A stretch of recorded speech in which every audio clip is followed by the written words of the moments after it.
Okay, so first things first. I'm getting into that right away.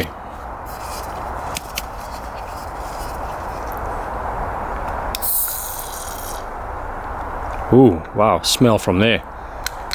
That was nice. Don't know what I'm smelling there, but it's sweet. So Beavertown, 6.7. What's it? I don't know what it's called again. Lupuloid IPA. Beavertown's a London brewery, so check them out.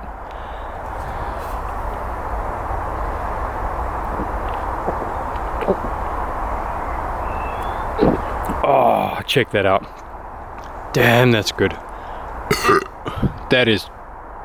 I don't know, I can't say it on camera. I'm gonna upload a video. That is good. Wow.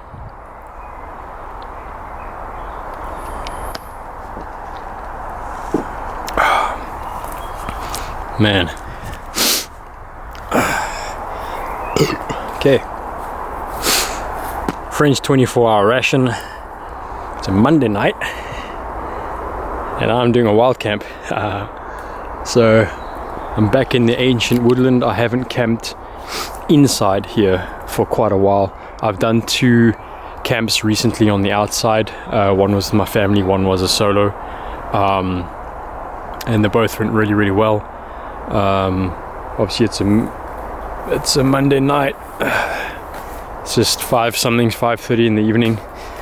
This place has changed big time since I was last in here. So last time I came densely into this part was I came with my son when we had a family camp session. He woke up early in the morning when I went for a walk, and he just said, "Where are you going?" And I said, "Come with me." So anyway, tonight's a hammock camp. I'm going to go somewhere between these ash trees here. I'm contemplating, because I've got the 4.5 by 3 meter. I'm contemplating doing a diamond formation between that tree over there. I don't know the species of it because I don't recognize the leaves. And this guy here, which is actually the same thing. I think that's a good enough distance, this one to that guy over there, for the 4.5. That would be really cool. One thing standing in my way is this old rambling rose. I don't know if it's still alive. It looks pretty worse for wear, and they're all hanging down here, so I'm going to see if they're not dead. I'm going to try and see if I can swing them back over, maybe up this ash over here, or this ash over here maybe. We'll see how it goes. That's the only thing standing in my way. If not, if I can't do it, then a lean-to position. I'm kind of tired of doing the exact same setup because I need to practice my tarps, hey? So between these 2 guys, do a lean-to. It's likely the back of the lean-to is going to have to go over here, which is not too bad. In this woodland, you can't really sit up and wait for a sunrise, because there's the denseness of everything. Got the highway in the background. Apologies for that, as usual. But that's my camping situation at the moment, and since September last year. I promise you in the future, maybe this year, August onwards, there's going to be some different stuff going on. We'll see how it goes.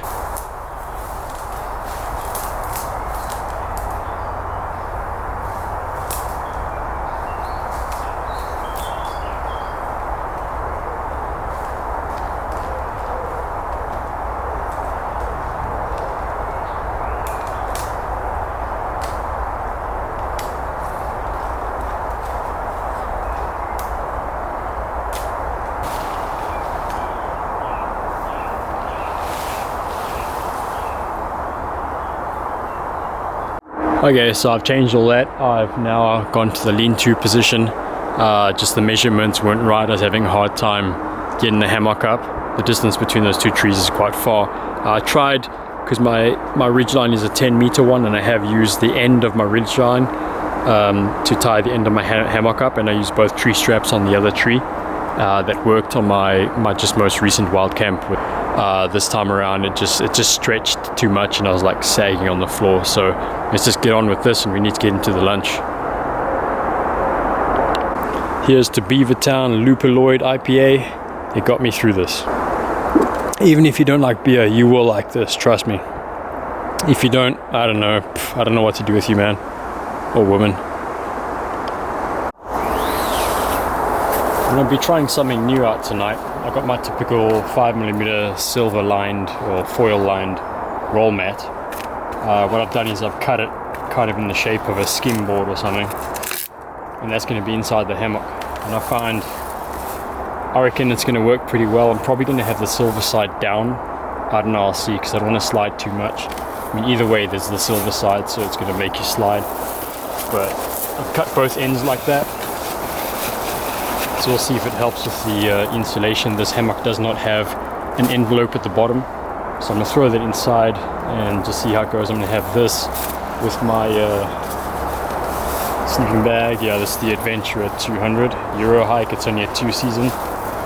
We're in the middle of summer right now, so it should be cool. I do have my wool blanket as a extra layer if I really need to put it in. So that's what I'm going to be doing tonight. Just try it out and I'll let you all know how it goes in the morning, eh?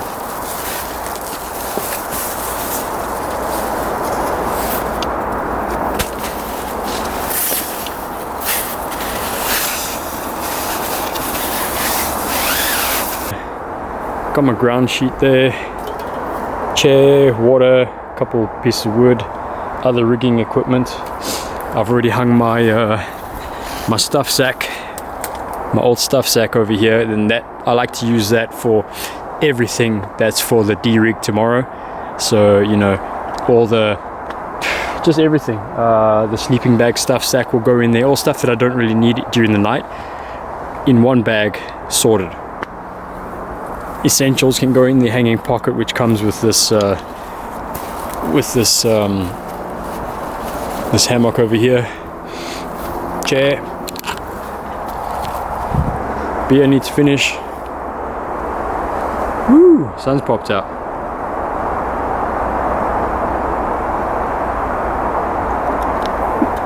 Despite the highway, this is a splendid place. It's awesome.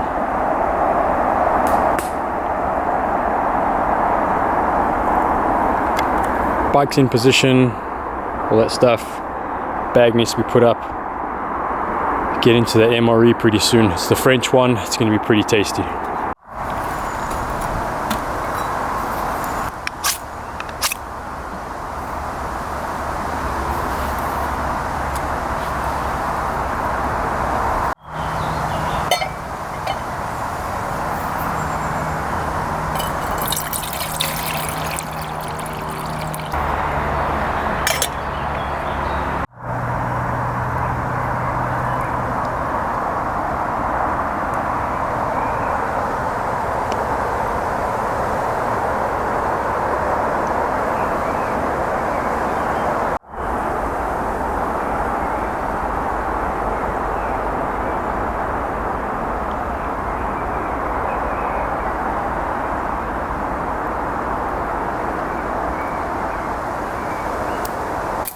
That's what I normally do. I have one stuff sack hanging off a small carabiner on the end, one of the ends. Last time I had two stuff sacks, and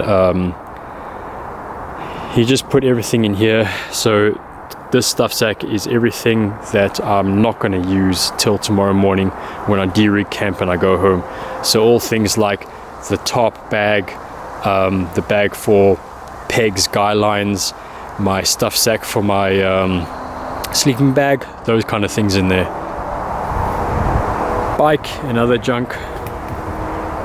Got the tarp over here that's actually double layered, so it's big enough anyway. I just need a tarp to stand on. And there's my bag, other things over there as well. Obviously I've laid this guy out now. And this one you saw earlier, the 5mm roll mat with the foil line on the other side. It's not sliding much, so that's pretty cool. Mosquito net put up. I don't normally make it this tight because, you know, if you lie in the hammock pulls down. I don't want to do any damage to the zip and stuff. But on this occasion, I've got a new little tip for you guys. If you can get hold of these guys, it's a bungee with a ball on the end. I got 4 supplied with a cheap tarp that I bought in the very beginning. But now I use these guys for various different things. So if it's windy, I might use like all 4 or maybe 2 of them on maybe on that corner and on that corner. So if it's quite windy, I want to have just that little bit of stretch, you know, not to do damage to the tarp. In this case, I've tied this guy up really tight now, so it's nice and high, because last time I camped, the mosquito net was on my face. It wasn't a huge problem, but it was just kind of annoying. So I've made it nice and tight, a lot higher than I normally do. So if I get in there's a lot of sag, there will be give with this. Another thing that I've done, as you can see, I've attached that guy over there, because this is a beautiful ash tree, but no lower branches at all, and nothing else for I tie these 2 guys onto. I did try to have them together on this side, but that just pulled the mosquito net way too close, and then there was a middle sag that was going on top of my head, which was annoying. I might, if I have time, try to get a stick or something, put it in between these 2 and pull them apart so it comes a bit higher. We shall see. Let's camp. This is woodland. If you follow my channel, you may know that I have a while ago had issues with the camera. The camera died. That was my previous good camera. Had it for quite a few years. This is my new one. Hope you appreciate that, because it cost me a lot of money and I just didn't have that money at that time. And it is a lot darker than the camera's showing, to be honest with you. It's actually pretty dark in here.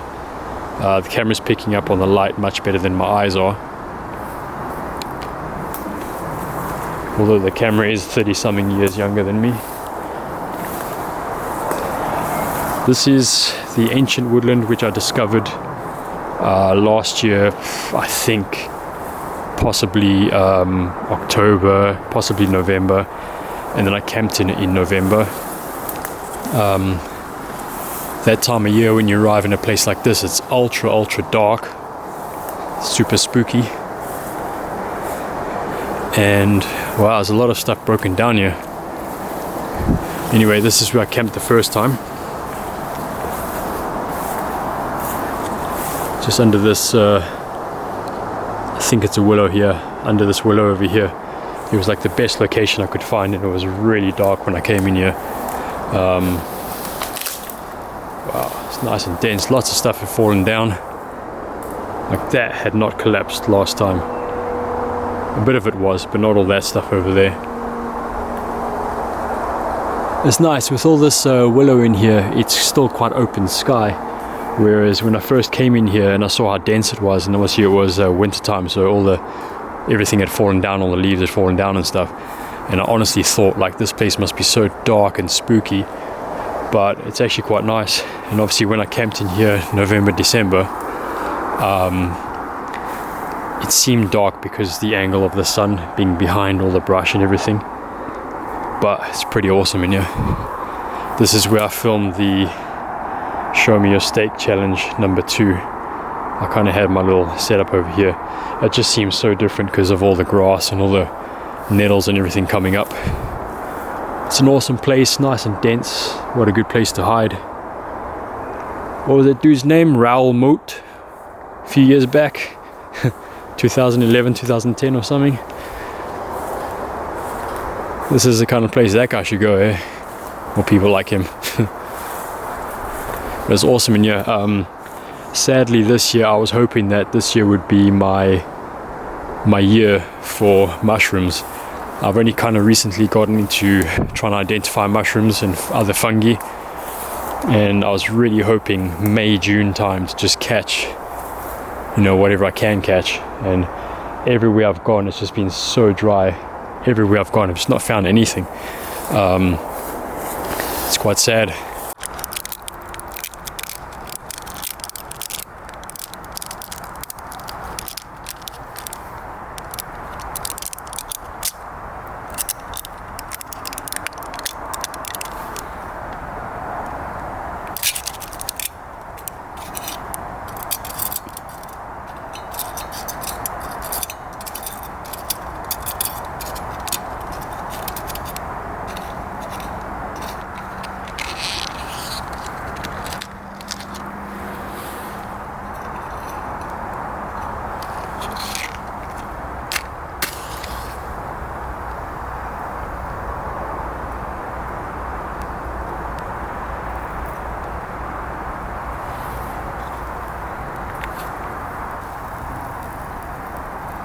There we go.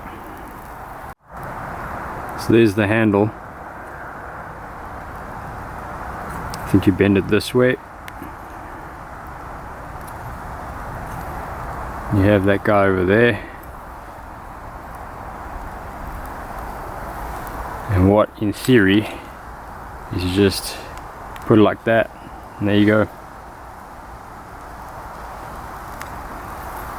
So let's not waste the fuel tabs.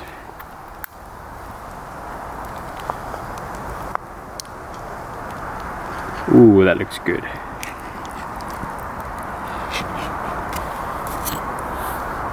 Ooh, the smell. Wow.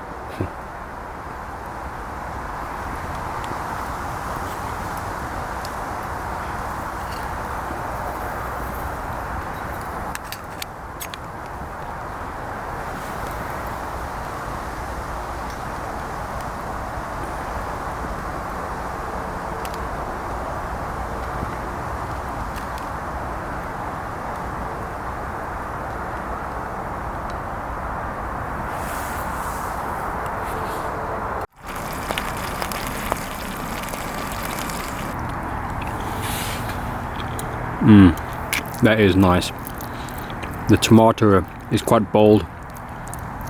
Comes out really well. I think I got a piece of sausage with what I took there. It's quality stuff. A lot of meat. Really happy with that. I'm gonna have a really good sleep tonight.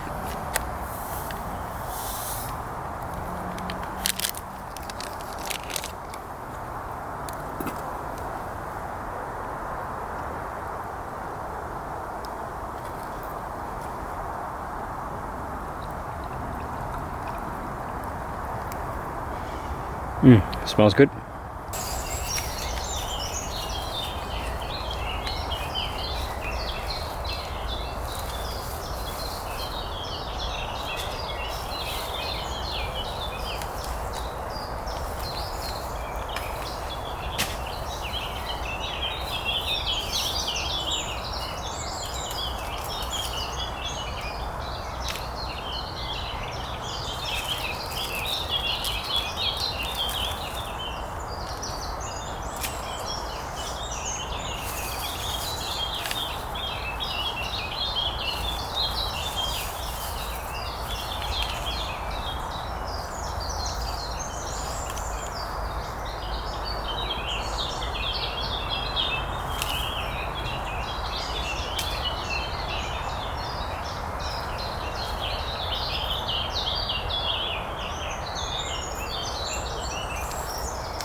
Good morning. It's just after 5 o'clock in the morning. I did wake up around 4. When my alarm went off, it was pretty dark still. The birds hadn't started yet in the morning. Obviously the canopy of this woodland is quite open, but you know, with the sun rising at an angle, it's, you know, and I think it's overcast today, so I couldn't see like proper light coming through. Anyway, birds, you know, I reset my alarm for like 4:30 or something like that, and the birds just woke up a few minutes after my first alarm went off. So I just lay there awake, listening to the mosquitoes trying to get in, all that stuff. It was a good night, nice little mini adventure in the middle of the week. I did enjoy it. Obviously, it started out kind of rough, trying to get the trying to put up a different position for the tarp this time, as you saw earlier on in the video. Maybe I will have kept trying to rig up that guy. I was climbing up in that tree to tie the line pretty higher up and all that. Anyway, you learn from your mistakes, and hopefully some people who are new to this, watching this video this deep in, thanks for sticking around, can learn from that as well, you know. Basically, I know that my hammock with the 2 tree straps that it's supplied with, if I stand back to, let's say, this tree over here, and I take 3.5 to 4 giant steps to another tree, then I know that with those 2 tree straps it should work. Keep in mind though, it also depends on the width of the trunk. So These tree straps, the cheap ones, they came with the hammock, and they're I think a meter and something in length, and I prefer to just tie a nice big fat knot on the end so you can just loop them over each other. That makes life a whole lot easier than tying knots each and every time and having to undo those knots. Nylon knots do come out, except they're just really hard to just get going, so I prefer to follow that method. So look how, I mean, this tree is like 20 something centimeters in diameter, and it's taken up like 1/3 of the length of the strap, so you have to keep those things in mind. There's no harm in buying a strap that is 2 meters in length, or more even. So yeah, so obviously, never having installed the 4.5 by 3 meter DD in the diamond formation, it is a rectangular tent, as you can tarp, as you can figure out. Not having ever put that up, it was just kind of like a on the whim, last moment decision, and it would have worked, except just obviously the hammock was unable to stretch. What I did try to do was actually have the hammock between these two, and then the diamond shape from that tree to that tree. The issue is there was one part of the hammock, and I didn't check the weather last night. I didn't check whether there was a chance of rain.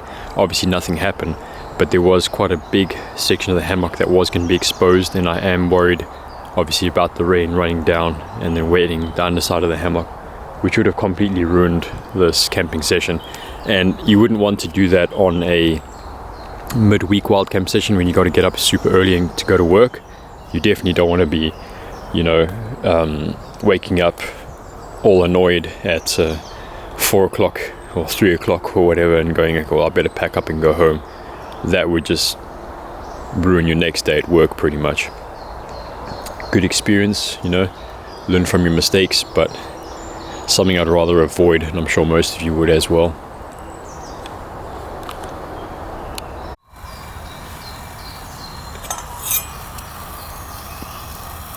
Almost boiled.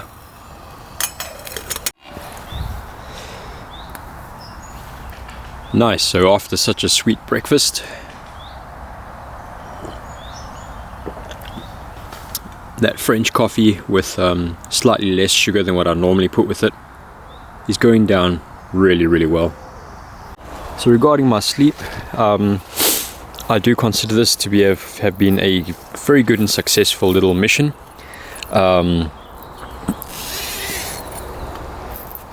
It appears that this guy didn't ride up very badly, because check over there.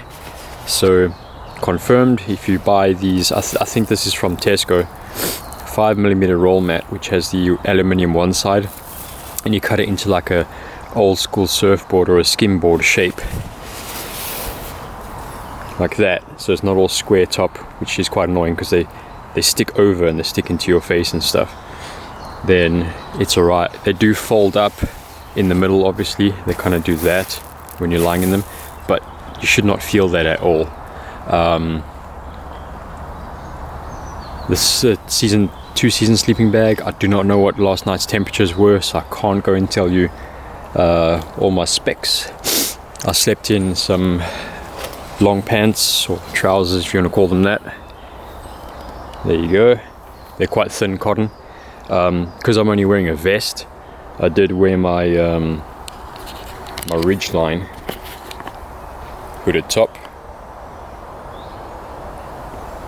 and I was really, really warm, so I didn't actually zip up the sleeping bag all the way. I had it zipped up maybe to my groin area, and I had it on my sides, kind of like draping a little bit on my shoulders, just so I have some kind of padding on the left and right. And that was absolutely fine. I didn't need to cover up at all in that section. One small issue, I was fast asleep, having quite a good nap there, and then of course I heard this noise. It's like, yeah, no, I didn't hear that. 5 seconds later, god damn it! So there was a fox somewhere. It sounded like somewhere down there. Then of course the next one was over there, then the next one was over there, and then it just carried on. And then after like his 6th one, I heard one replying way down there. It's like, oh, come on, you know. And then 3 minutes later, there's 3 foxes all communicating with each other. I'm trying to sleep. So yeah, my heart was beating quite heavily because I wanted to sleep. That was happening, and now I started thinking, has he smelled my food, he or she? Are they coming to now raid my stuff? And it's like, I want to sleep, man, you know. I'm cool with foxes, I'm totally cool with them. But just the idea that I may have had to get out and pick up a nice stick and launch it into the bushes there and stuff, I was just like, please not have to do that. Don't have to do that. Yeah, and then yeah, about 10 minutes later it finally calmed down, and then I could like go to sleep. It probably took me another 15 minutes of that after that to get back to sleep. So, you know, this is all part of it. No issues whatsoever. Obviously, if I was camping on the weekend and I wasn't pressed for time, you know, you got to be at home at, you know, 10 o'clock in the morning or something, then that would have actually been fine. I would have been okay with that. I mean, I was okay with that, but just it's all good. This Chinese hammock is parachute material. Be careful of the ones you buy, because I think they're kind of white labeled. They're just made by the same company or group of companies. And I know people who bought this DG one, but theirs had a rope similar to this. It's a strong rope anyway, but that's what the gathered end of theirs is made from.